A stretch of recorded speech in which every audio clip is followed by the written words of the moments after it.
Britain once ruled the biggest empire in human history. At its peak, it spanned a quarter of the globe and ruled over hundreds of millions of people. For some, the empire remains a symbol of national pride. But in recent years, there has been a resurgence of criticism of the empire across the Caribbean, Africa, Asia, and in Britain itself. And we demand an apology and reparations. Critics say the empire was built on racial discrimination, stolen land, and the mass murder and enslavement of millions. So, who gets to tell the story of Britain's empire? And should Britain have a reckoning with its sordid imperial past? My guest tonight is Emeritus Regius Professor of Moral and Pastoral Theology at Oxford University, Nigel Biggar. He argues that the critics of the British Empire overstate its vices while ignoring its many virtues. I'm Mehdi Hasan, and tonight I'll go head-to-head with Nigel Biggar, a Conservative peer. I'll challenge him on his defence of empire and colonialism and his arguments against reparations for slavery. Tonight, I will also be joined by three experts. Gurminder Bhambra, Professor of Historical Sociology in the Department of International Relations at the University of Sussex. Kojo, Professor of Law and History at the University of Loughborough. And Lawrence Goldman, Fellow and Tutor in Modern History at St. Peter's College, Oxford University.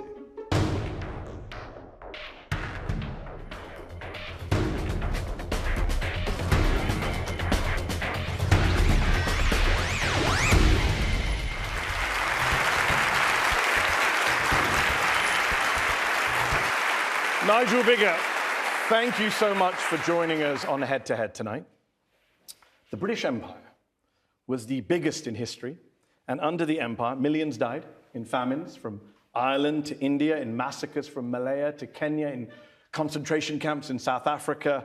The list goes on and on, as you know better than me. But you say you felt compelled as an ethicist, not as a historian, to write your book, Colonialism, A Moral Reckoning, because you say there is, quote, a fairer, more positive story to be told about the British Empire than the anti-colonialists want us to hear. Briefly, just to kick us off, what is that story?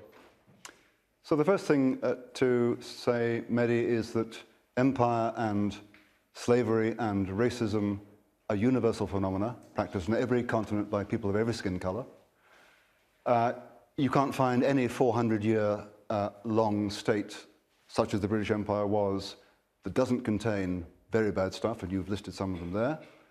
But the British Empire chalked up some major liberal and humanitarian achievements that I don't want us to forget. For example, the British were among the first peoples in the history of the world to abolish slavery, then used imperial power for a century and a half to suppress slavery from Brazil to New Zealand. The British Empire also committed itself to fighting the massively murderous genocidal regime in Nazi Berlin in 1939, and for 12 months between May 1940 and June 41, the empire offered Nazi Germany the only military resistance, with the sole exception of Greece, and the empire has produced, according to the World Values Survey 2023, three of the least racist countries on earth: Britain, Australia, and Canada, in sharp contrast to Russia, China, and Iran. In your book, Colonialism, A Moral Reckoning, you list various motivations you say drove the British Empire, like the lure of adventure, a desire to make peace and establish self-government. You say there's nothing wrong with these innocent, in some cases you say admirable intentions. I do wonder though, for example, did Cecil Rhodes, the British colonial founder of Rhodesia, did he have good intentions when he said he preferred African land to Africans, who he called the N-word, and when he wrote, Africa is still lying ready for us, it is our duty to take more territory. More territory simply means more of the Anglo-Saxon race, more of the best, the most human, the most honorable race the world possesses. Yeah. So I don't defend Cecil Rhodes. I wouldn't present him as a poster boy of the British Empire. You have defended him. Well, partial defense. He wasn't South Africa's Hitler. He didn't commit genocide in South Africa. Was he racist? If he was a racist who opposed the removal of the vote from black South Africans in Cape Colony, and his famous Rhodes scholarships. In his will, he made clear these scholarships were to be granted regardless of race. People disagree about what you meant by that. But within 4 years of his death, the first African-American Rhodes Scholar was appointed. Rhodes, I've made quite clear, Rhodes is a mixed bag. He wasn't a saint, but he wasn't a devil. He was a buccaneer. It's a very general assessment, though, of a man who is considered to be a kind of deeply dishonorable person in the way he led his life and the way he had. When you say he wasn't a saint and wasn't a sinner, wasn't a devil, I mean, that could apply to anyone in this room. And people in this room haven't said ridiculous things about natives should be subjected to British rule. Yeah. I mean, it's a very soft assessment. I mean, we wouldn't say that about other dictators, tyrants, killers throughout history. No, of course. And you take this approach to a lot of colonial leaders. In Rhodes's case, I'm responding to the kinds of things that those who are clamouring for Rhodes's statue in Oxford to fall. South Africa's Hitler, guilty of genocide, white supremacist. None of those things are simply true. There are elements of truth in them, but not simply true. So I do defend Rhodes, but it's a critical defence. It's a weird defence, though. It's a defence to say, you said twice now, he's not South Africa's Hitler. Yeah. You mentioned the Nazis a couple of times. Well, that's because his critics do. But in the book, I think about a dozen times, you said the British Empire was not Nazi Germany, which I'm not going to argue with you tonight about. No, but many do. Many do, but it's a very low bar to say we were not the Nazis, right? As a moral philosopher, I'm sure you understand that point. I get that. And I would also add, by the way, the Nazis themselves were fans of the British Empire, as you know. I mean, Hitler said we should learn from the English. Yep. Hitler said he had sincere admiration for the immeasurable colonizing work of the British Empire. Not a great endorsement, I would say. No, indeed. Let me just make clear what the appeal to Nazism, what part it plays in the argument against the British Empire. The argument against the British Empire is, if you look through history, it contained both good and bad. Okay. But what the critics say is, well, it doesn't matter how many bridges the British built in India or canals they developed, whatever. It was essentially racist, essentially genocidal, in the same way that it doesn't matter the fact that Hitler had a hand in developing the Volkswagen or whatever. Auschwitz, there's no compensation for Auschwitz. And all I'm saying is, okay, the British Empire did contain both good and bad, but there was nothing akin to the massively racist, genocidal intent of But as a moral philosopher and theologian, you would agree that not being the Nazis shouldn't be the bar. Right? You can be an evil empire and still not be the Nazis. But Saddam Hussein could say, yeah, I gassed the Kurds, but I'm not Hitler. We would still say Saddam was an evil man. The point is, the argument made by the critics is, the British Empire was essentially evil, and I say, no, it wasn't essentially evil. It was a mixture of good and bad. There were elements of racism, also elements... I think that's a straw man. A lot of historians of empire do not say essentially evil. They point out the sheer quantity of evil they've done that we don't talk about, Nigel. You teach at Oxford. I studied at Oxford. I went to school in the UK. I think people in this audience in London would agree. In this country, you're taught about the Tudors and the Nazis. I can tell you about how many wives Henry VIII had. I was not taught about the Mau Mau massacre. I was not taught about the Amritsar massacre. I was not taught about British concentration camps in South Africa. It's actually the opposite of what you're saying. We've actually covered up our rather sordid and evil imperial past. I don't think that's fair. I mean, for God's sake, you think most British people know about all those massacres I just mentioned to you? No, but most people know barely any history at all. For example, if we learn about the 150 years, mainly 150 years, in which some British people were involved in enslaving Africans, that's fine. Can we also hear about the abolition movement, yes, and the 150 years. And I promised that tonight we're going to talk about slavery. Yeah. Right now, just on Rhodes, it's interesting you said he's not South Africa's Hitler. Hitler was a fan of Rhodes, the man you're saying is a mixed man. Goebbels praised him by name. Maybe Hitler was a fan of Mozart. That doesn't make Mozart bad. No, but maybe he was a fan of Mozart. Well, it's a great line, but let's just think that through. Maybe he was a fan of Mozart for his music, and maybe he was a fan of Rhodes for being an imperialist who killed non-white people.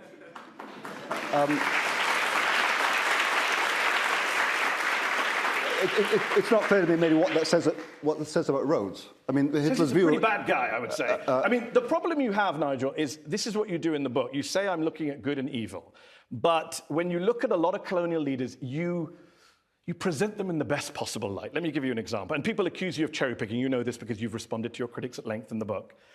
For example, you praise a colonial leader like the first Marquis of Hastings, who was Governor General of India.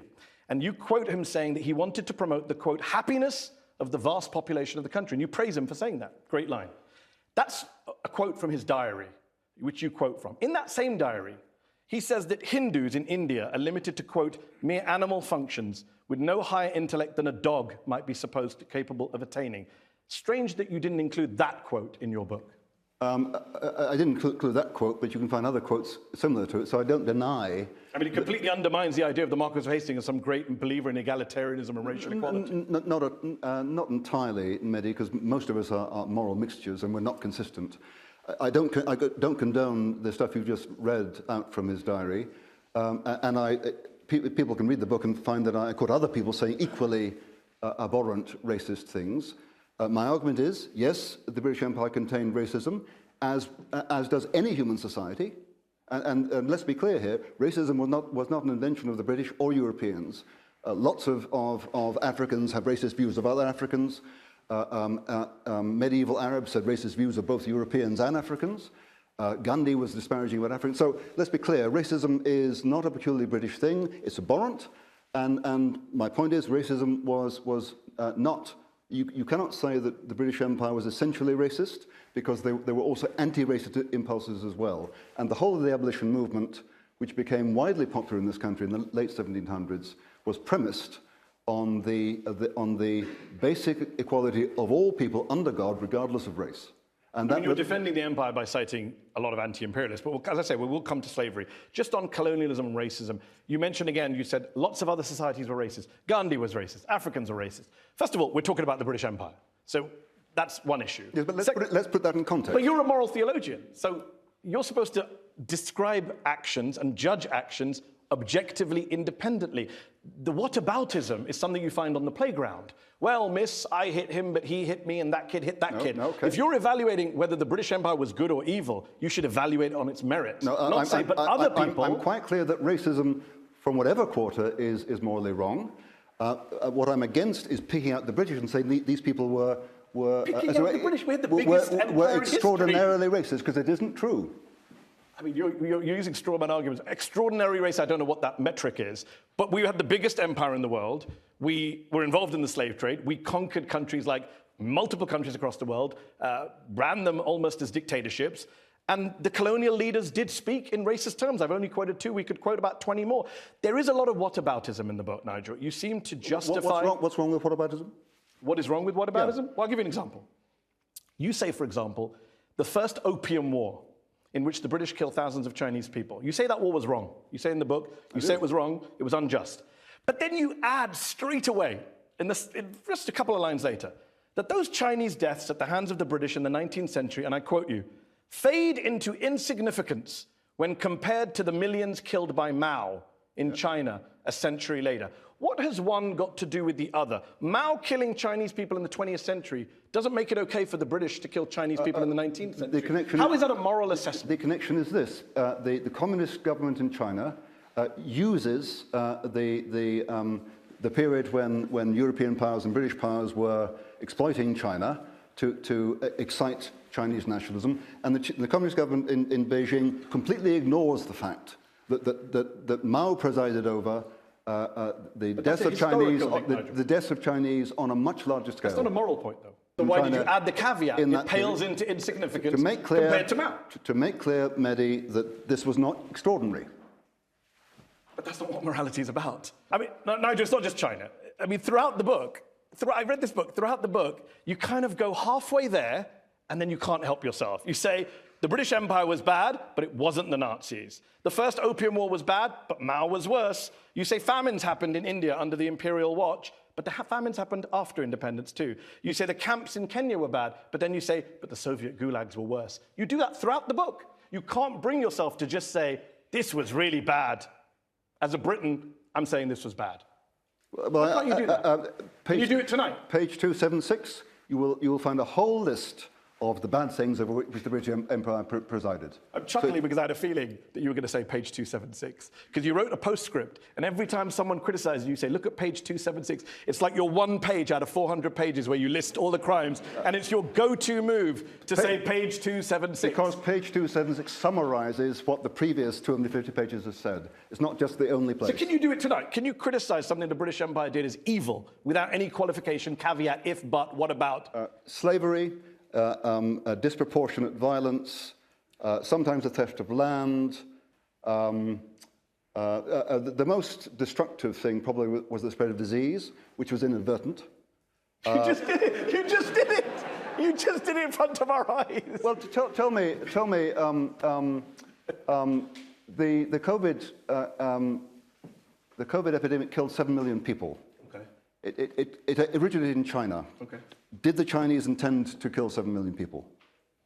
You've literally just made my point for me. Why are we talking about COVID? You couldn't bring yourself to just say it was really bad what the British Empire did. The point has to do with the moral quality of an act depends on intention. There are lots of things we do that have bad effects. So I agree with you on that. We agree.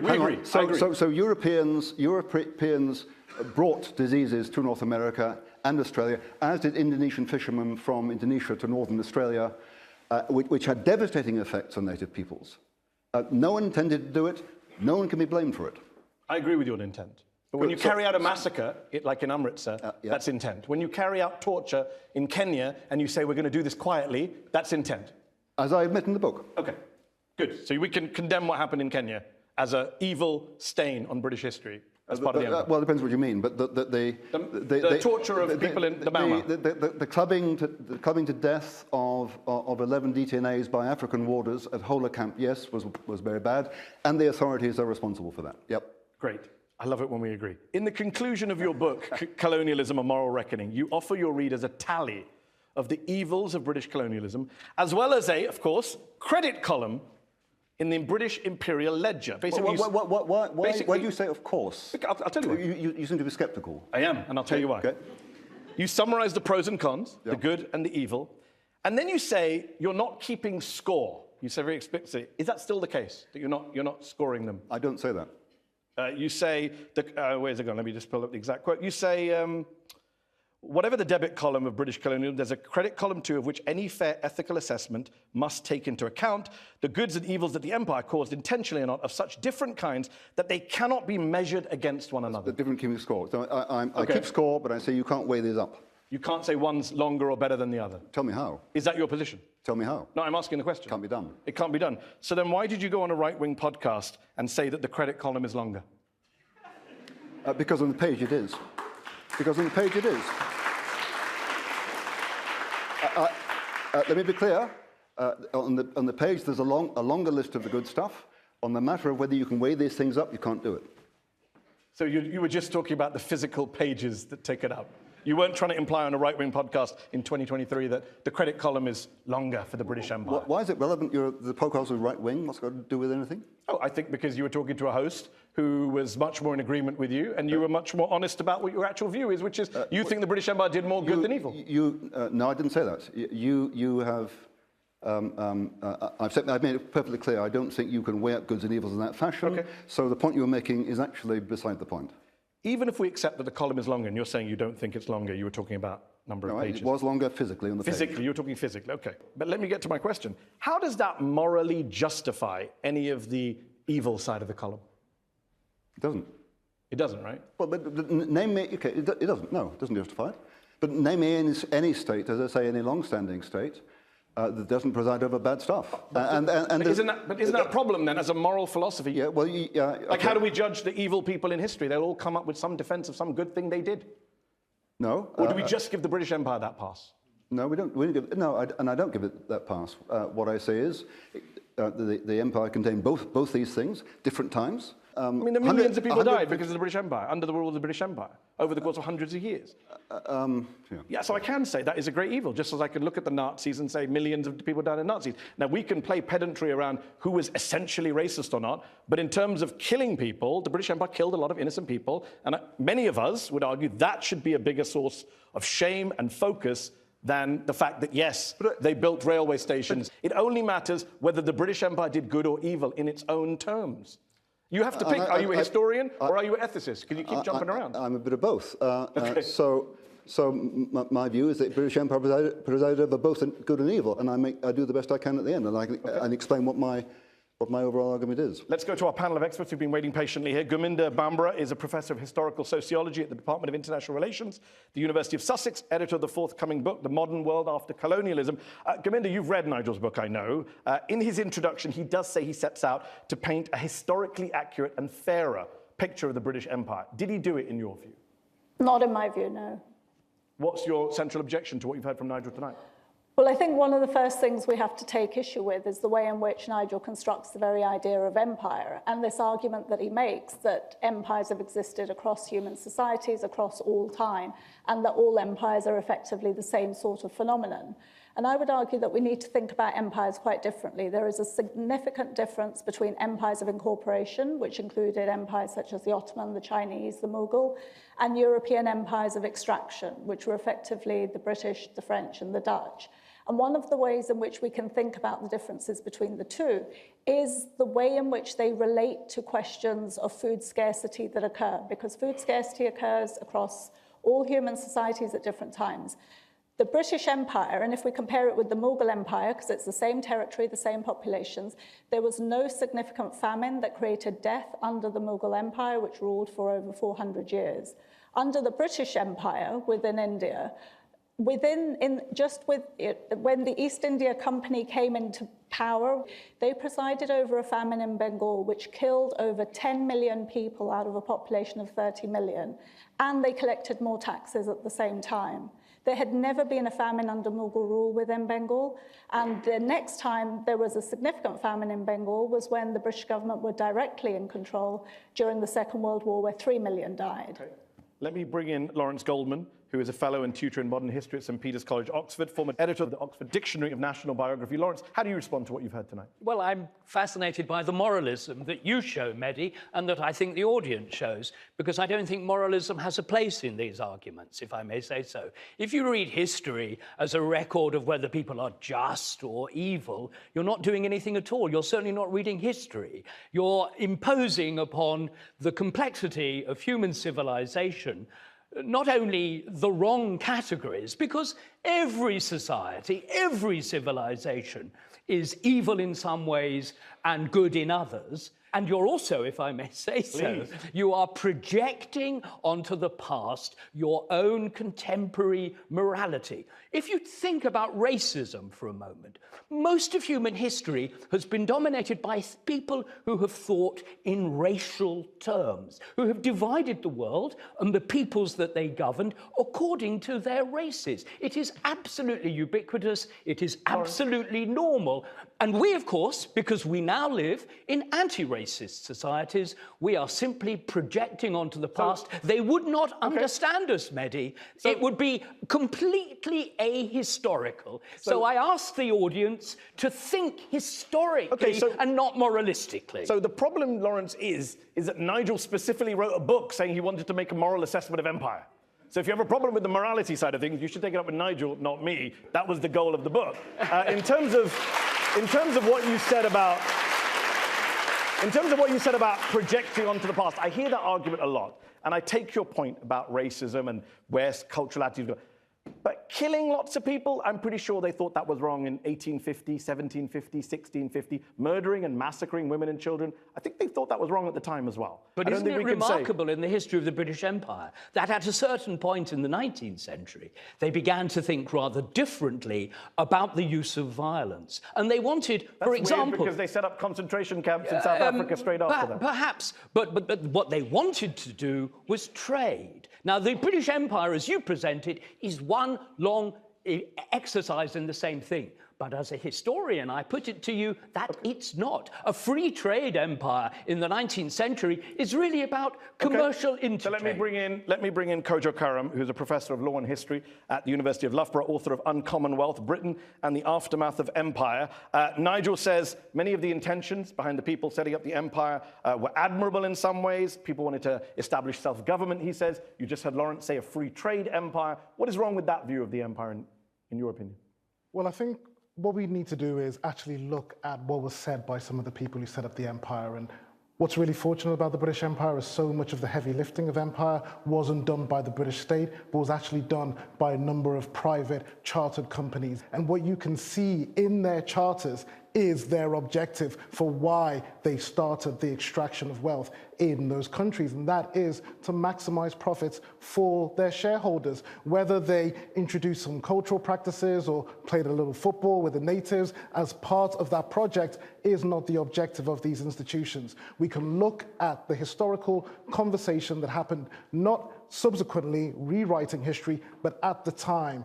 Look at the words of so say, if I said to you at the moment, the idea that the colonization of the Caribbean was the great source of wealth and power in Britain, you might think that that's been written by a C.L.R. James or an Eric Williams or a Walter Rodney. No, that's Edmund Burke, the father of English conservatism. Until very recently, it was common sense that the British Empire gained most of its wealth from the colonization of the colonies, and it's in fact a lot of the revisionism that thing is being done right now.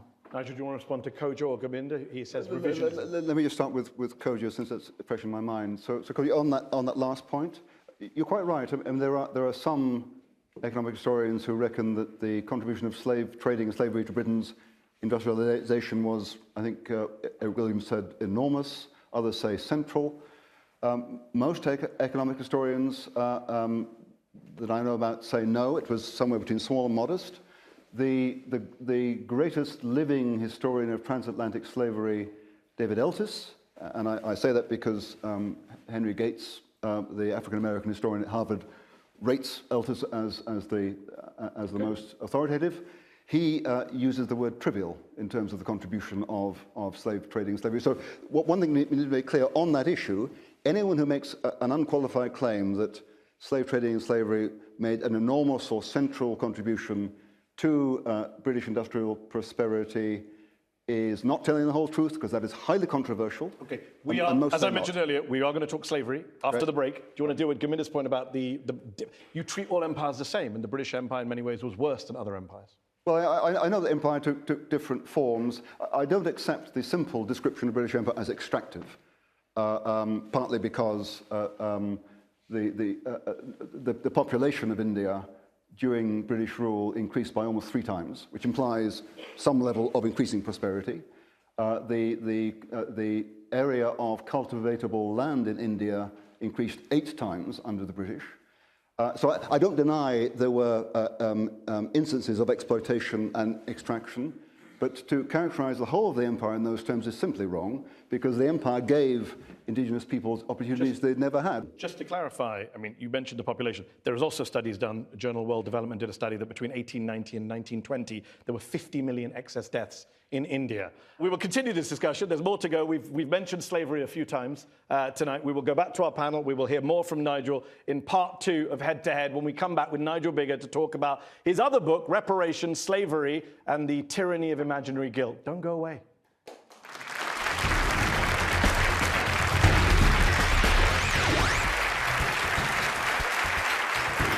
Welcome back to Head on Al Jazeera. My guest tonight is Nigel Biggar, moral theologian, conservative peer, author of the book Reparations, Slavery, and the Tyranny of Imaginary Guilt. Nigel, first half we talked about colonialism and empire in your first book, Colonialism, A Moral Reckoning. Let's talk about slavery, which you write about in your colonialism book. You also write about in your book this year, Reparations. You've said slavery has come in a variety of forms throughout history. It's existed since time immemorial. You say, quote, "It is obvious that slavery is wrong." But then you go on to say in the same paragraph that there could be good and bad forms of it. Can you tell the audience here what a good form of slavery is? Well, for example, domestic slavery in the Islamic world was a lot less inhumane than chattel slavery on the sugar plantations of the West Indies, as I'm sure you'd agree. And in the Islamic world, some slaves could rise to very high positions of political power. So even though I think all slavery in which human beings are the property of someone else and have no rights whatsoever is wrong for that reason, nevertheless that can take different forms, some of which are a lot less inhumane. So what you meant to say is there are less worse forms. There are no good forms of slavery, because you used the word good and that jumped out to me. As a moral philosopher, you would say there's no such thing as a good slavery. I make perfectly clear I think slavery as such is wrong for the reason I've said. So yes, less worse. By the way, I noticed you mentioned in the book, and you just said a moment ago, Islamic slavery. And yet, throughout the books, both books, I never see you refer to what the British or the Portuguese did as Christian slavery. Why? So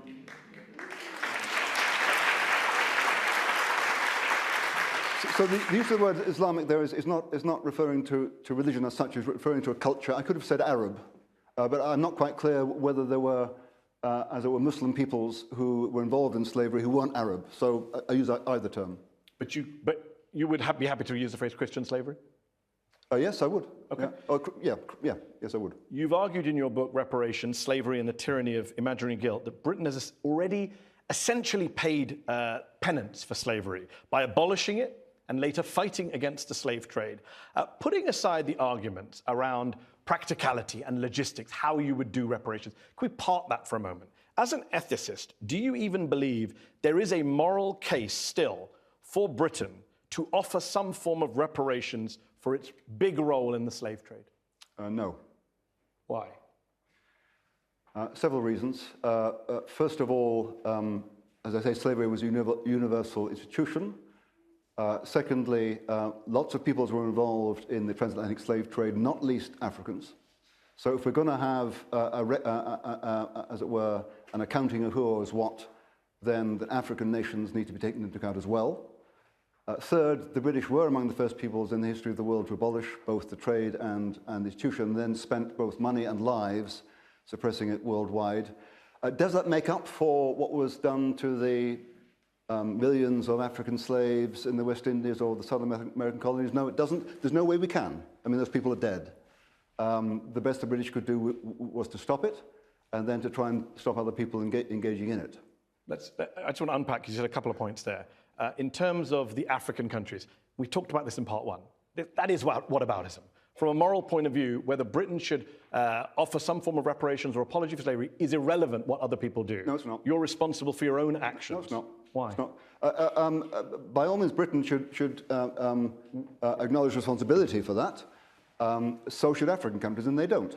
That's not true. It's a matter of fairness. That's not true. It's a matter of fairness. That's not true. The African Union... Benin... The African Union... Hold on. You said African countries have not. That is factually untrue. Comprising lots of African Well, we're not in the European Union, as people know anymore, so let's forget about unions. The African Union... Well, we're not in the EU. A few weeks ago had said that it plans to submit a bill to Britain for reparations for slavery, Great. when lots of African countries, especially in the West Africa, were involved in it. You're not dealing with the central point, which is you said African countries have not apologized or not involved in some form of reparations. Uganda and Benin have both formally apologized. Why can't we follow them and do the same?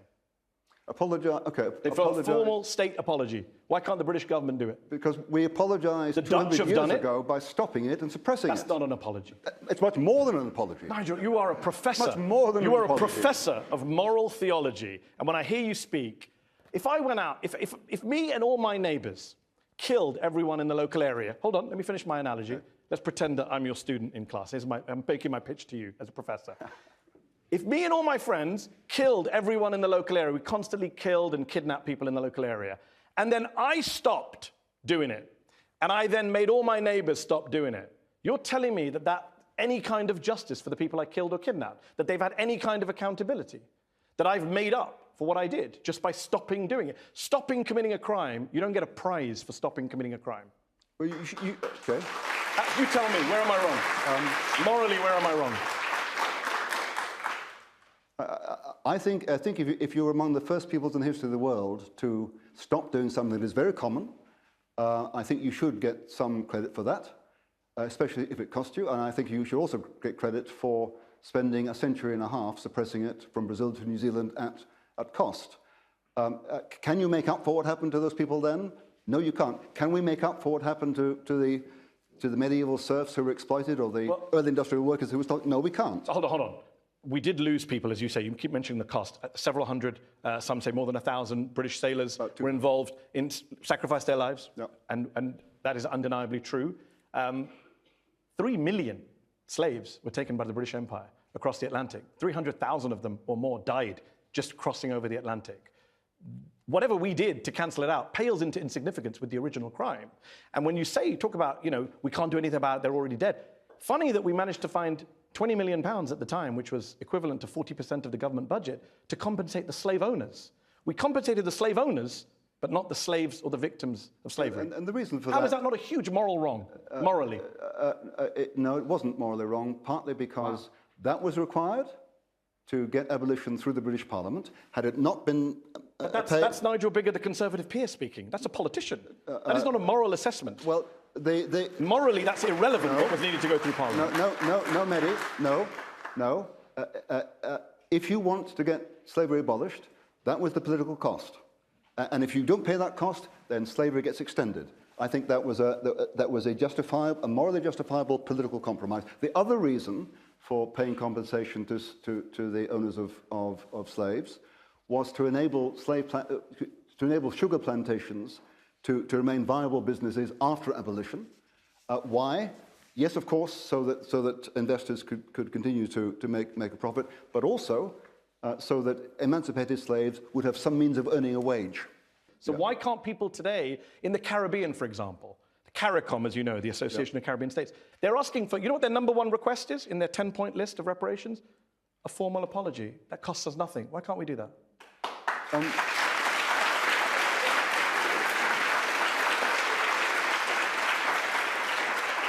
Well, if you think a formal apology is more important than the actual process of abolition and the process of worldwide suppression, if you think that's more important, then I guess we could say the words. These false binaries now. Who's saying that that's not important? We're saying that's not enough, as you yourself agreed.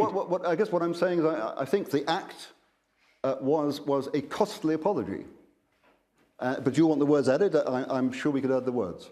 But they haven't. The British government has refused to do that. In fact, it tried to block the EU from doing it earlier.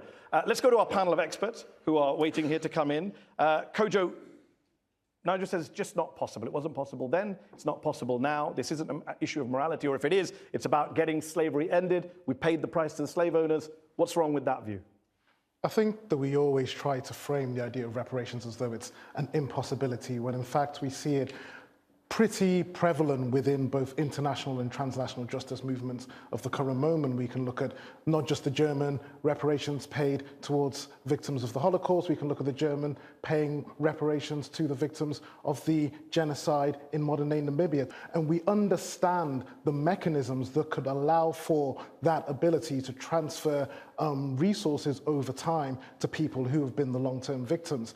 If we could do that with the compensation of the enslavers with the Slave Compensation Act in 1837, which comes after the Emancipation Act in 1834, then we absolutely have the technology to be able to do that in the current day. Lawrence Goldman, do you disagree with that? 3 points. One, in 1832-33, a Whig cabinet had to push for emancipation. And the slaveholders in the Caribbean set the price at 40 million. 40 million was what they wanted. And the Whigs beat them down to 20 million. Now, it was not controversial. If you look at political records, if you look at the correspondence, nobody thought it was controversial at all. That was the price that had to be paid, and the British were prepared. Their government was prepared. Got it. It's a deal. Points 2 and 3. Time is short. Okay. Simply, again, to keep morality out of this, because sometimes you just have to do things which are painful, but not in a moral framework. But secondly, let's think about apologies for a moment, and let me be a moralist for a second. Okay. What would be the validity of an apology by people who've nothing to do with slavery, who live generations after it ended, who live in a multicultural society where tens of millions of us were not even here? What are we apologizing for? Something that we never did. And who are we apologizing to? People who were never slaves. It would be empty. It would have no significance. Okay. It would destroy the idea of an apology. It's a very common and strong argument. I'm going to interrupt you before we get to point 3 and say, Kojo, do you want to respond to that point?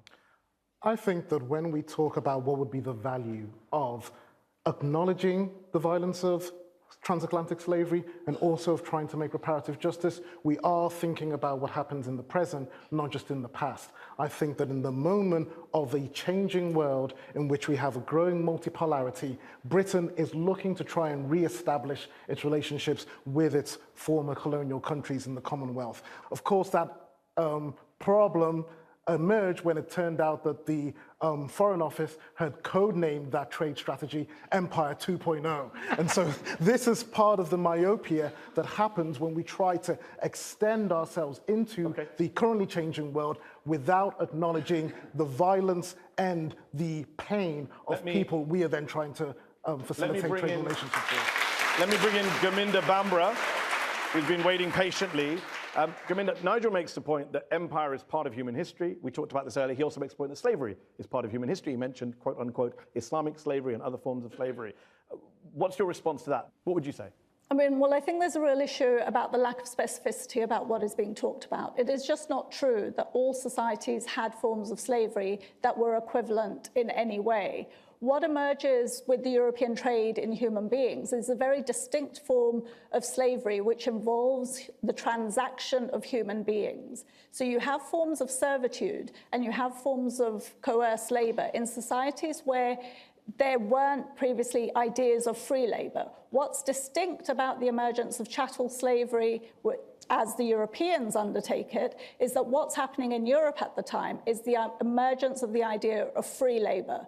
So to have free labor at home, but to kidnap and enslave populations elsewhere and to transact them, and that's a very distinct form from any other type of serfdom, servitude, or forms of bondage that exist in any other part of the world. Nigel.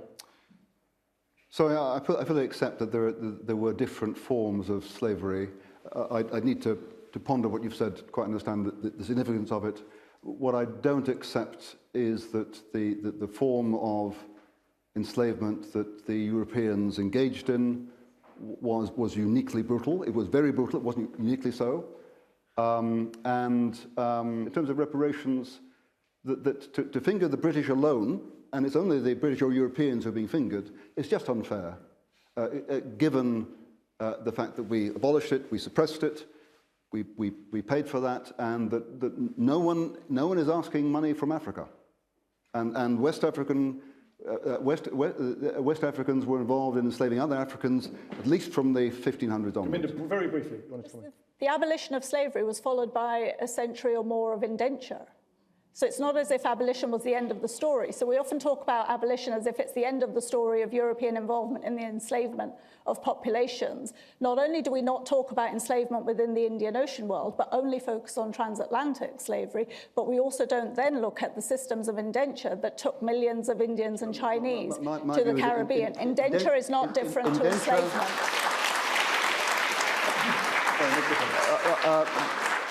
Morally speaking, indenture and slavery are not the same thing. Just on slavery, though, before I do want to go to the audience, you could have written a book and said, I think that we did a great job ending slavery, which we did. But I don't know if this is just because it helps you become a bestseller, but you add this line, the tyranny of imaginary guilt.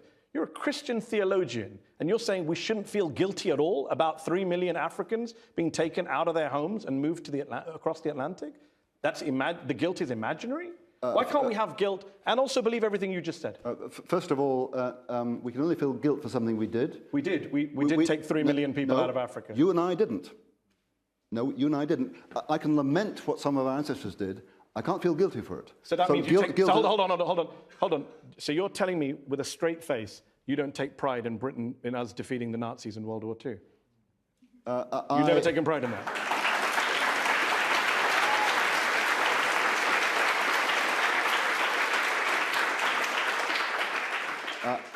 I take pride in it. I admire the fact of what How can you take pride in it? It's not us.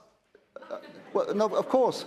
I can't claim the credit for having done that because I didn't. My parents did. I didn't. We as British people take pride. Only indirectly. So why can't we take guilt indirectly? In terms of guilt, because you cannot be guilty for something you didn't do. You can be responsible for the effects. You can't be guilty for it. But you can take pride in something you didn't do. But you can take pride in something you didn't do.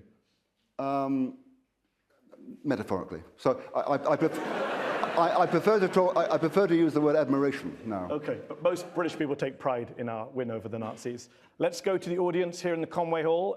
Let's go to the lady in the third row. Lord Biggar, you've spent much of your career arguing for moral clarity.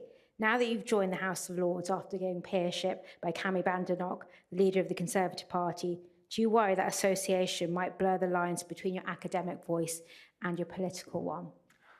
Good question. Is that something you have to think So I deliberately became politically committed. That doesn't mean to say that I've abandoned my mind or my conscience. When you're politically committed, you have to support things you don't entirely agree with. If I disagreed with something sufficiently, I could either abstain or resign, and I would. But it's part of the parliamentary game, if you like, that you have to commit yourself to a party. You don't agree with everything in the party. It doesn't matter which party you commit yourself to. But I think at this point in my life, I want to be committed rather than stand on the sidelines and spectate as an academic. Would you describe yourself as a right-wing person? No, I wouldn't, actually. I regard myself as a moderate person. People on the far left regard me as far right. Well, some of your critics have pointed out that you spend a lot of time with kind of Viktor Orban-affiliated groups, and that's not a great look when you're talking about nationalism and history. I absolutely reject any notion of damnation by association. I associate with all sorts of people. When I get to stand up on a platform that Viktor Orban may have shared in Washington, and I get to stand in London, you can be sure that I speak my mind, not his. London and Washington, what about Budapest? I mean, what's that got to do with... I mean, Viktor Orban lives in Budapest, what's that got to do with me? You write in the book, in Colonial, you say, what has Viktor Orban got to do with me? Yeah, exactly. What has he got to do with me? Well, you launched your book at a Viktor Orban-funded think tank called the MCC in Budapest the year before. The director of the MCC is not Viktor Orban. The chair of the board? It's Balos. Yes. Not Viktor. He's the political director? No connection. No connection between Balos Orban and Viktor Orban? No. Balos Orban is the political director of Viktor Orban's prime ministerial office. But it's not Viktor Orban. I didn't say he was. Right. So I mean, the MCC is an educational It's funded by the Orban government. The New York Times has written many pieces about how it's linked to Orban. There's much about the Orban government I disagree with. Okay. This project, I think, is very good. But it's strange to write in the book, what has Viktor Orban got to do with me, when you'd literally spoken at an Orban-funded think tank alongside his political director. I just wanted to make the point, when I step on a platform, I speak my mind, not anyone else's. Fair enough. OK, thank you for that. Let's go back to the audience. Let's go to the gentleman here in the front row. We are focusing very much on how the empire is viewed in this country. But in countries like India, colonial institutions are regularly commemorated. These commemorations are fully reported in India by all their press, but they're completely ignored in this country. And I'm asking, why is it that commemorations are ignored in this country? Is your point being that there are a lot of people in India who appreciate that colonial... So, whereas they do in former colonies. Well, I'm going to put that question... I'm suspecting Nigel might agree with you on that, so I'm going to put that question to Gurminder and say, do you want to respond that actually a lot of Indians appreciate what the British did? I think Indians are probably the same as Brits in that they don't know their history very well. I mean, one of the things about British Empire is...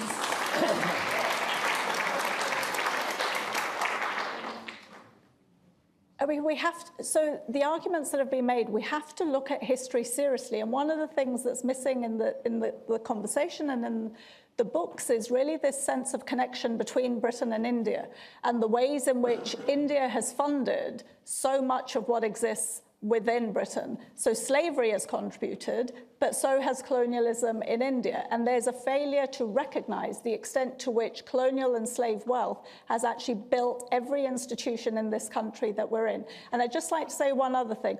One of the things that we talked about in terms of, stuff happens in the past and therefore we can't sort of address it in the present.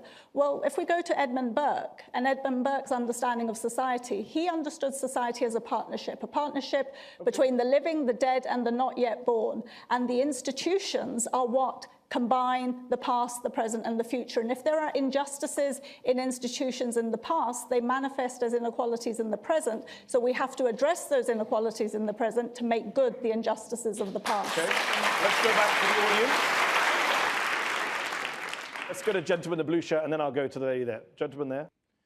Given that the real rising empire in the world at the moment is China, and the role that they're playing with African countries, you talk about extracting materials, rare earth, the sort of Belt and Road Initiative, where they're effectively making other states indentured states.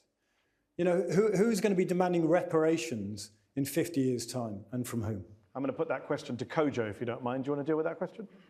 This idea that the Belt and Road Initiative, countries engaging with China for development or engaging with Russia for security is a result of their own myopia and failure.